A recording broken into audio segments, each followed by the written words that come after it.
ہم وہی کہیں گے جو ہمارا دین ہم کو بتاتا ہے، عمل کرو تو تمہارا بھلا ہے، نہیں کوئی عمل کرے تو نقصان ہمارا نہیں۔ نحمده ونصلي ونسلم على رسوله الكريم اما بعد فاعوذ بالله من الشيطان الرجيم بسم الله الرحمن الرحيم وكلا وعد الله الحسنى صدق الله العظيم وبلغنا رسوله النبي الكريم ونحن على ذلك لمن الشاهدين والشاكرين والحمد لله رب العالمين۔ بارگاہ رسالت مآب صلی اللہ علیہ وسلم میں درود و سلام کا نذرانہ پیش کر لیں۔ اللہم صلی علی سیدنا و مولانا محمد وبارک وسلم صلاۃ و سلاما علیک یا رسول اللہ صلی اللہ تعالی علیہ وسلم۔ السلام علیکم ورحمۃ اللہ وبرکاتہ۔ اللہ تبارک و تعالی نے اپنے محبوب صلی اللہ علیہ وسلم کے تمام صحابہ کرام رضی اللہ عنہم سے بھلائی کا وعدہ فرمایا اور ارشاد فرمایا وَكُلًّا وَعَدَ اللَّهُ الْحُسْنَى، اللہ نے سب کے ساتھ حسنہ یعنی جنت کا وعدہ فرمایا ہے۔ اہل سنت و جماعت کا یہ عقیدہ ہے کہ تمام صحابہ کرام رضی اللہ تعالی عنہم یہ عادل ہیں اور امت میں سب سے زیادہ تقوی اور پرہیزگاری والے ہیں۔ ان کے برابر امت کا کوئی غوث قطب ابدال کوئی نہیں ہو سکتا ہے۔ صحابہ کرام رضی اللہ تعالی عنہم میں سب سے افضل ذات جب مطلق کہا جائے کہ صحابہ میں سب سے افضل کون ہے تو سیدنا صدیق اکبر رضی اللہ تعالیٰ عنہ، پھر سیدنا فاروق اعظم رضی اللہ تعالیٰ عنہ، پھر سیدنا عثمان غنی رضی اللہ تعالیٰ عنہ اور پھر حضرت سیدنا مولا علی رضی اللہ تعالیٰ عنہ ہیں۔ لیکن کچھ صحابہ کرام کو اللہ کے رسول صلی اللہ علیہ وسلم نے کچھ جزوی فضیلت عطا فرمائی ہے، یعنی ایک خاص فضیلت، جیسے عثمان غنی رضی اللہ تعالیٰ عنہ ذو النورین ہیں، سرکار صلی اللہ علیہ وسلم کی 2 بیٹیاں ان کے نکاح میں ہیں، یہ فضیلت کسی کو حاصل نہیں، مولا علی کو بھی حاصل نہیں ہے۔ مولا کائنات رضی اللہ تعالیٰ عنہ کے نکاح میں سیدہ فاطمۃ الزہرا رضی اللہ عنہا ہیں جو جنتی عورتوں کی سردار ہیں، یہ فضیلت کسی اور کو حاصل نہیں۔ جنتی نوجوانوں کے سردار حسنین رضی اللہ عنہما کا باپ ہونا یہ شان مولا علی کی ہے، یہ کسی کو حاصل نہیں ہے۔ حضرت زید بن حارثہ رضی اللہ تعالیٰ عنہ، ان کو حضور نے اپنا منہ بولا بیٹا بنایا، یہ فضیلت صدیق اکبر کو بھی حاصل نہیں ہے۔ سمجھ رہے ہیں؟ تو یہ کچھ شان فضیلتیں ایسی ہوتی ہیں کہ اللہ کے رسول صلی اللہ علیہ وسلم نے اپنے صحابہ کو عطا فرمایا۔ جیسے آپ دیکھیں مؤذن رسول صلی اللہ علیہ وسلم سرکار کا مؤذن بننا، یہ فضیلت حضرت بلال حبشی رضی اللہ تعالیٰ عنہ کو حاصل ہے۔ اس طرح سے صحابہ کرام رضی اللہ عنہم کو کچھ فضیلتیں سرکار نے ایسی عطا فرمائی کہ ان میں وہی شان رکھتے ہیں، وہ شان کسی اور کو حاصل نہیں، لیکن اس کا یہ مطلب نہیں ہوگا کہ اس کی بنیاد پر اس کو سب سے افضل کہا جائے۔ جیسے حدیث بیان کرنے والوں میں سب سے زیادہ جس صحابی نے حدیث بیان کی وہ حضرت ابو ہریرہ رضی اللہ تعالیٰ عنہ، یہ ان کی جزوی فضیلت ہو گئی کہ حدیث بیان کرنے والوں میں پہلے نمبر پر اب حضرت ابو ہریرہ رضی اللہ تعالیٰ عنہ۔ اب کوئی یہ کہے کہ حضرت ابو ہریرہ صدیق اکبر سے افضل ہے، نہیں، تو کلی طور پر مطلق طور پہ جب کہا جائے صحابہ میں سب سے افضل کون، تو ان 4 کا نام ترتیب سے لیا جائے گا. باقی صحابہ کرام رضی اللہ عنہم کو اللہ کے رسول صلی اللہ علیہ وسلم نے اللہ کے فضل سے کچھ فضیلتیں عطا فرمائی ہیں جن میں ان کا اپنا مقام ہے. انہی جزوی فضیلت پانے والوں میں ایک صحابی ہیں حضرت ابو سلمہ بن عبد الاسد رضی اللہ تعالیٰ عنہ. ان کو اللہ کے رسول صلی اللہ علیہ وسلم نے جانتے ہو کیا شان عطا فرمائی؟ ذرا دیکھیں ان کو حضور نے کیا شان دی. میرے آقا فرماتے ہیں قیامت میں سب سے پہلے نامہ اعمال سیدھے ہاتھ میں جس ہستی کو دیا جائے گا وہ ابو سلمہ ہوں گے. صدیق اکبر سب سے افضل ہے. آپ سوچیں گے کہ انہیں ملنا چاہیے، وہ سب سے افضل ہیں. عمر فاروق کو ملنا چاہیے، عثمان غنی کو ملنا چاہیے، مولا علی کو ملنا چاہیے. یقیناً یہ صحابہ سب سے افضل ہیں، لیکن یہ حضور علیہ الصلاۃ والسلام کا کرم ہوتا ہے کہ حضور اپنے صحابہ میں سے کسی کو کچھ ایسی شان عطا کر دیتے ہیں جو شان کسی اور کو حاصل نہیں ہوتی ہے. ایسے ہی حضرت ابو سلمہ رضی اللہ تعالیٰ نے حضور علیہ السلام نے ان کو یہ مقام عطا کر دیا اللہ کے فضل سے کہ کل قیامت کے دن حضرت ابو سلمہ رضی اللہ عنہ کو سب سے پہلے، یعنی اور بھی لوگ ہیں صحابہ سارے ہیں جن کے نام اعمال کو سیدھے ہاتھ میں دیا جائے گا، سارے اولیاء کرام سیدھے ہاتھ میں ہی اپنا نام اعمال پائیں گے، لیکن ان سب میں جس کے ہاتھ میں سب سے پہلے دیا جائے گا وہ کون ہے؟ حضرت ابو سلمہ بن عبد الاسد رضی اللہ تعالیٰ. یہ کون ہے؟ حضرت ابو سلمہ، یہ ان کی کنیت ہے. ابو سلمہ یعنی سلمہ کا باپ، ان کا نام ہے عبداللہ. تو اب کیا ہوا؟ عبداللہ بن عبد الاسد رضی اللہ تعالیٰ. آپ کی کنیت ابو سلمہ سے مشہور ہے. حضرت ابو سلمہ عبداللہ. اب ابو سلمہ ان کی کنیت پڑی ان کے بیٹے کی وجہ سے کہ سلمہ کا باپ، لیکن ان کا اصل نام کیا ہے؟ عبداللہ رضی اللہ عنہ. ان کی والدہ جانتے ہیں کون ہے؟ برہ. یہ برہ کون ہے؟ حضور علیہ الصلوۃ والسلام کے دادا عبد المطلب کی بیٹی ہیں، یعنی حضور علیہ السلام کی پھوپھی جان. حضرت عبداللہ ابو سلمہ کی والدہ جو ہیں ماں، یہ حضور کی پھوپھی لگیں گی. تو اب یہ صحابی جو کل قیامت کے دن سب سے پہلے نام اعمال سیدھے ہاتھ میں پائیں گے، ان کا رشتہ حضور سے کیا ہوا؟ پھوپھی کے بیٹے، یعنی حضور کے پھوپھی زاد بھائی بن گئے کہ یہ حضور علیہ السلام کی پھوپھی کے بیٹے ہیں. ان کی جو والدہ تھی برہ، ان کا انتقال حضور کے اعلان نبوت سے پہلے ہو گیا تھا برہ کا. تو یہ آپ کو پتا چلا کہ یہ ابو سلمہ کون ہیں. یہ حضور علیہ السلام کے پھوپھی زاد بھائی ہیں جن کو کل قیامت کے دن سب سے پہلے نام اعمال ان کے ہاتھ میں دیا جائے گا. اچھا، یہ حضور کے پھوپھی کے بیٹے تو ہیں، ساتھ میں یہ حضرت سرکار مدینہ صلی اللہ علیہ وسلم کے رضائی بھائی بھی ہیں، دودھ شریک بھائی. حضور علیہ السلام نے حضرت سویبہ ابو لہب کی باندی کا دودھ پیا، انہوں نے بھی سویبہ کا دودھ پیا ہے. تو اس بنیاد پر یہ صحابی جو کل قیامت کے دن سب سے پہلے سیدھے ہاتھ میں نام اعمال پائیں گے، یہ حضور کے پھوپھی کے بیٹے بھی لگے، یعنی پھوپھی زاد بھائی بھی ہوئے اور حضور علیہ السلام کے دودھ شریک بھائی بھی بنے. یہ ان کی شان ہے. یہ ایمان کب لے کر کے آئے؟ 10 مردوں کے بعد یہ اسلام لے کر کے آئے، بالکل شروع کے مسلمان 10 مردوں کے بعد. اور روایتوں میں آتا ہے کہ یہ اس دن اسلام میں داخل ہوئے جس دن حضرت عثمان غنی رضی اللہ تعالیٰ عنہ، حضرت ابو عبیدہ بن جراح رضی اللہ عنہ اور حضرت سیدنا ارقم رضی اللہ تعالیٰ عنہ نے اسلام کی دولت کو قبول فرمایا. اسی دن حضرت ابو سلمہ عبداللہ بن عبد الاسد رضی اللہ تعالیٰ عنہ بھی اسلام لے کر کے آئے. اور انہوں نے پہلے حبشہ کی طرف ہجرت کی. مسلمانوں نے پہلی ہجرت کہاں کی ہے؟ حبشہ کی طرف، اور پھر دوسری ہجرت مدینہ شریف کی طرف کی ہے.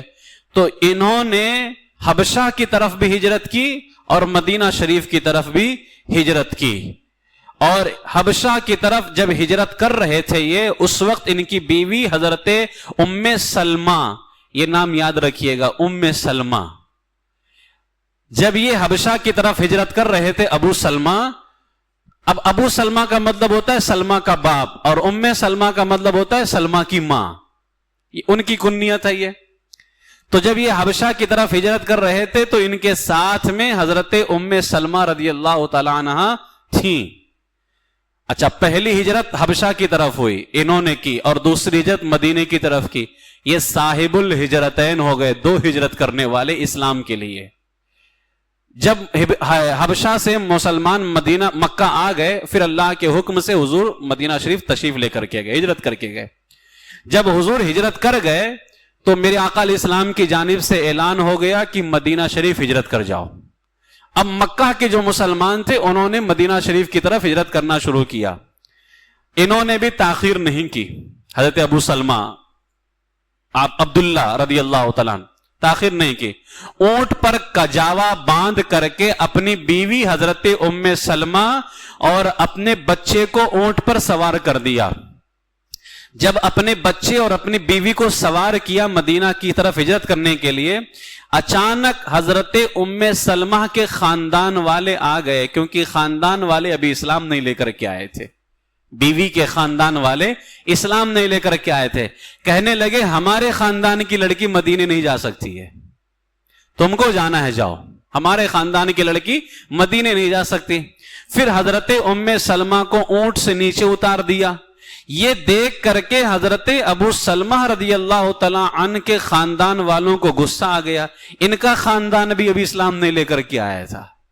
ان کے خاندان والوں کو غصہ آیا اور انہوں نے کیا کیا، ان کے خاندان والوں نے ام سلمہ کی گود سے بچے کو چھین لیا اور کہا یہ بچہ ہمارے خاندان کا ہے، اس لیے ہم اس بچے کو تمہارے پاس رہنے نہیں دیں گے۔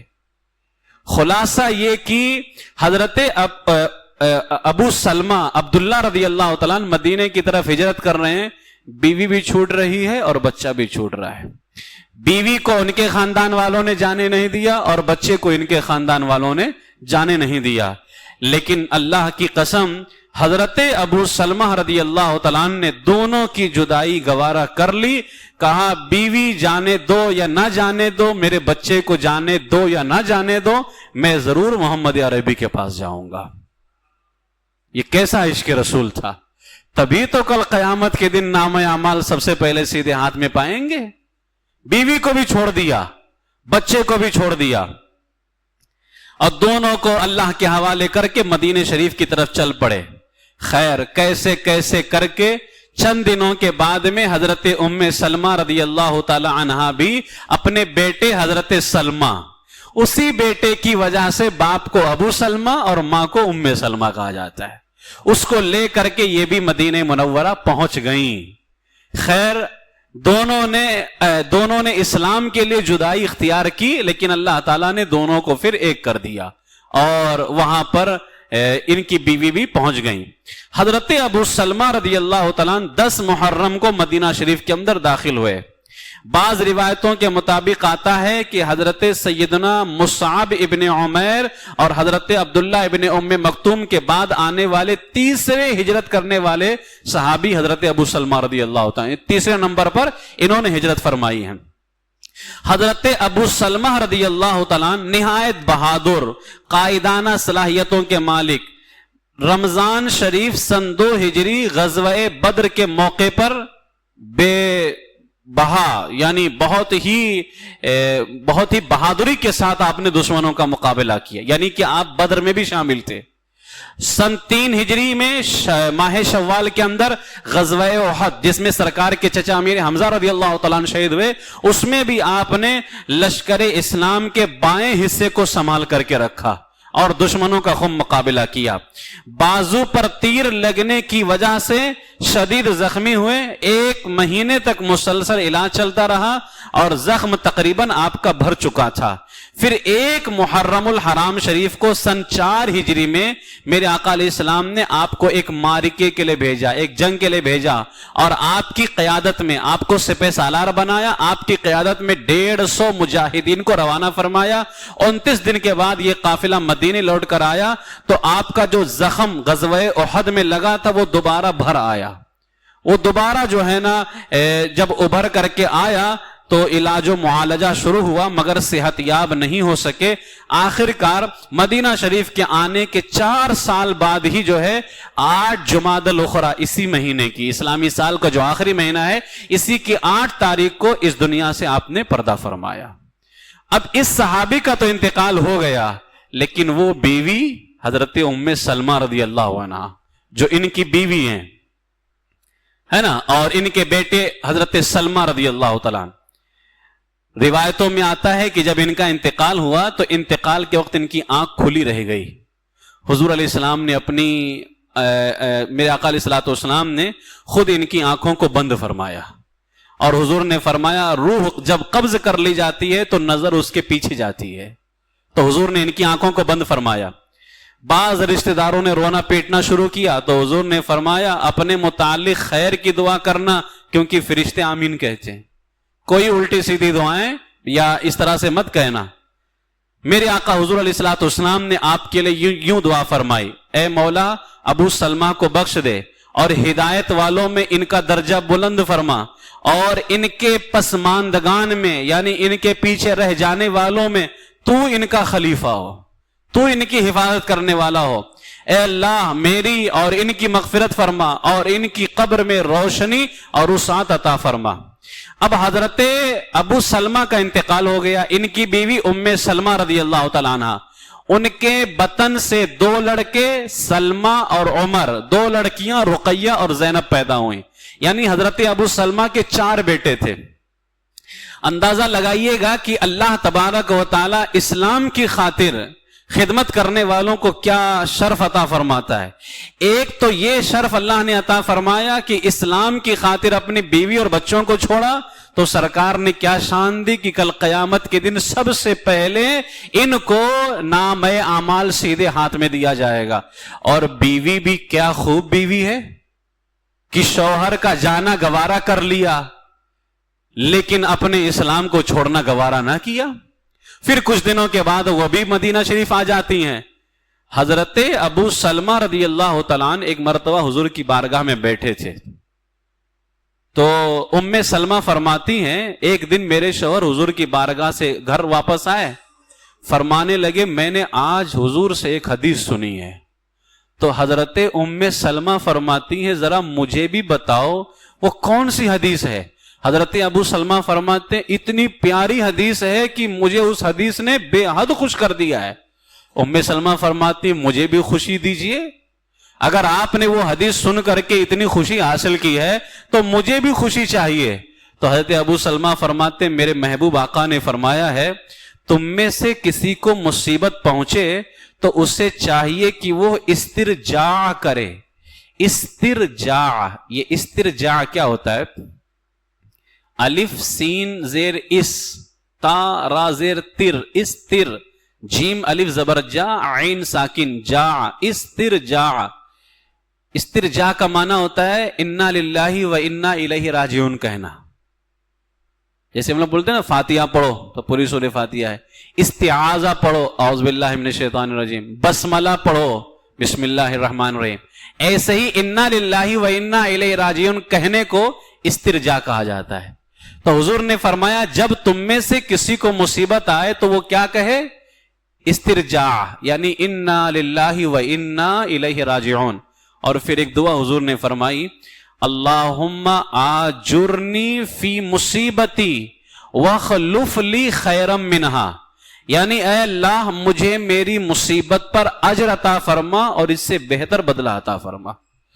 وہ انا للہ و انا الیہ راجعون پڑھنے کے بعد میں کیا کہنا ہے؟ یہ اے اللہ اللہم آجرنی فی مصیبتی، اے اللہ میری مصیبت میں مجھے ثواب عطا فرما وَخْلُفْ لِي خَيْرًا مِّنْهَا، اور اس سے بہتر بدلہ تو مجھے عطا فرما۔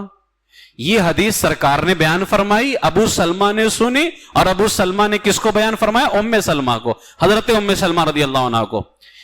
تو حضور فرماتے ہیں اگر کوئی یہ دعا پڑھ لے تو اللہ تعالیٰ اس دعا کی وجہ سے اس سے بہتر اسے عطا فرماتا ہے۔ حضرت ام سلمہ فرماتی میں نے اس دعا کو یاد کر لیا، میں نے دعا یاد کر لی۔ اب جب ابو سلمہ کا انتقال ہو گیا، ام سلمہ پر یہ مصیبت ہے کیونکہ شوہر کا انتقال ہو گیا، تو حضرت ام سلمہ فرماتی ہیں مجھے یہ دعا یاد تھی، میرے شوہر ابو سلمہ کا انتقال ہوا تو میں نے یہ دعا پڑھی، لیکن میں دل میں کہتی تھی یا اللہ ابو سلمہ سے بہتر مسلمان کون ہوگا، کیونکہ اب مجھے ابو سلمہ سے بہتر کوئی چاہیے۔ تو ابو سلمہ سے بہتر کون مسلمان ہوگا؟ کیونکہ ابو سلمہ نے تو رسول اللہ کی طرف اپنے گھر والوں کے ساتھ میں ہجرت کی ہے۔ ابو سلمہ سے بہتر آخر کون ہوگا جو اب میرے نکاح کے اندر، یعنی میں اس کے نکاح میں جاؤں اور وہ میرا شوہر بنے؟ حضرت ام سلمہ فرماتی میں نے وہ دعا پڑھ لی جو حضور نے فرمائی تھی، انا للہ و انا الیہ راجعون کے ساتھ اگر یہ دعا پڑھ لو اللہ اس سے بہتر بدلہ عطا فرماتا ہے۔ حضرت ام سلمہ فرماتی ہیں میرے شوہر ابو سلمہ کا انتقال ہوا، میں نے وہ دعا پڑھ لی، لیکن میرے دل میں بات تھی کہ ابو سلمہ سے بہتر ہوگا کون؟ تو حضرت ابو سلمہ فرماتی ہیں اللہ نے میری دعا کو قبول فرمایا اور حضور نے مجھے نکاح کا پیغام بھیجا اور میرا نکاح حضور کے ساتھ میں ہو گیا۔ اندازہ لگائیں کیا اللہ تبارک و تعالیٰ نے کرم فرمایا۔ وہ جو ہماری ماؤں کے نام ہیں نا، ان میں ایک نام حضرت ام سلمہ رضی اللہ عنہ، یہ وہی ہیں، یہ وہی حضرت ام سلمہ رضی اللہ تعالیٰ عنہ ہے۔ اتنی بات سمجھانے کے لیے مجھے یہ پورا آپ کے سامنے بیان کرنا پڑا کہ حضرت ام سلمہ رضی اللہ تعالیٰ عنہ ہیں کون اور انہیں حضور کیسے ملے۔ یہی کہتے ہیں نا حضور علیہ السلام کی باتوں کو معمولی نہ سمجھو۔ انہوں نے وہ دعا پڑھ لی اور اللہ نے انہیں کیا عطا فرمایا۔ ام سلمہ فرماتی تھی واقعی اللہ نے مجھے ابو سلمہ سے بہتر حضور کو عطا فرمایا ہے کہ حضور سب سے بہتر ہے، اور حضور نے فرمایا تھا دعا پڑھ لو تو جو ملا تھا اللہ اسے بہتر عطا فرماتا ہے۔ میرے شوہر ابو سلمہ تھے، ان کا انتقال ہو گیا تو اللہ نے مجھے شوہر کی شکل میں اور شوہر کے حساب سے اللہ نے جو مجھے عطا کیا وہ اپنے محبوب کو عطا فرمایا، اور حضور نے خود نکاح کا پیغام بھیجا تھا۔ اندازہ لگائیں یہ کرم ہے حضرت ابو سلمہ رضی اللہ تعالی عنہ پر اور حضرت ام سلمہ رضی اللہ عنہا پر۔ ہم دعا کرتے ہیں کہ اللہ تبارک و تعالی ہمیں سرکار ابو سلمہ رضی اللہ تعالیٰ عنہ کے طفیل کل قیامت کے دن ہمیں بھی سیدھے ہاتھ میں نامہ اعمال نصیب ہو، اور اللہ تبارک و تعالیٰ اس عظیم صحابی کے طفیل کل قیامت کے دن اپنے محبوب صلی اللہ علیہ وسلم کی شفاعت کبریٰ نصیب فرمائے، ایمان پر زندہ رکھے اور ایمان ہی پر خاتمہ بالخیر فرمائے۔